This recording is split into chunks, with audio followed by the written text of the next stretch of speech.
చేస్తారని నేను నమ్ముతున్నా. బిగ్ బాస్ తెలుగు సీజన్ 8 తొలి రోజు నుంచి ఈ రోజు వరకు ఎక్కువగా వినిపిస్తున్న పేరు సోనియా. ఆమె వల్ల హౌస్లో చాలానే గొడవలు జరిగాయి. బయట ఆవిడికి నెగిటివిటీ కూడా చాలానే వచ్చింది. అయితే హౌస్లో ఉన్న కంటెస్టెంట్లో ఎవరు ఎలిమినేట్ కావాలని ఆడియన్స్ని అడిగితే చాలామంది చెప్తున్న పేరు సోనియా. అయితే ఆమె 2 వారాల క్రితమే హౌస్ నుంచి బయటికి వచ్చేయాలని చాలామంది కోరుకున్నారు. కానీ అలా జరగలేదు. ఎందుకంటే సోనియా లేకపోతే అక్కడ ఆట ముందుకు సాగే పరిస్థితి కనిపించడం లేదు.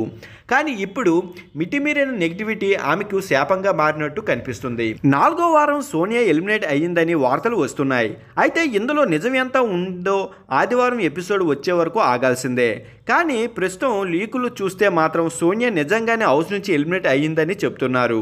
ఓటింగ్ తగ్గిపోవడం, ఆమెకు విపరీతమైన నెగిటివిటీ రావడమే అందుకు కారణం అయ్యి ఉండవచ్చు. బిగ్ బాస్లో ఒక్కసారి లేడీ కంటెస్టెంట్లకి ఎక్కువగా నెగిటివిటీ వస్తే వాళ్ళు రిస్క్ తీసుకోవాలని అనుకోరు.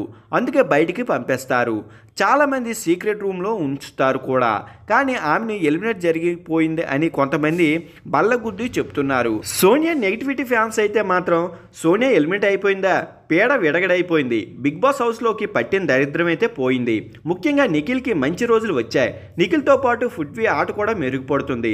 అన్న తమ్ముడు అంటూ ఒళ్ళో పడుకోవడం ఏంట్రా బాబు, ఆ హగ్లేంట్రా బాబు, ఆ కిస్లేంట్రా అన్నట్టు నిఖిల్తో ఇటు ఫుడ్వితో మార్చి రొమాన్స్ చేయడం ఏంటి, ఈ దరిద్రం ఏంటి, అసలు ఇది బిగ్ బాస్ హౌసా లేదంటే నారాయణ చెప్పినట్టుగా ఏదైనా హౌసా? చీ ఈ దరిద్రాన్ని చూడలేక వస్తున్నాం నాయన. మొత్తానికి సోనియా ఎలిమినేట్ చేసి బిగ్ బాస్ మంచి పని చేశాడు. ఇవి సోనియా ఎలిమినేట్ అయ్యిందని చెప్పగానే ఆడియన్స్ వినిపిస్తున్న మాటలు.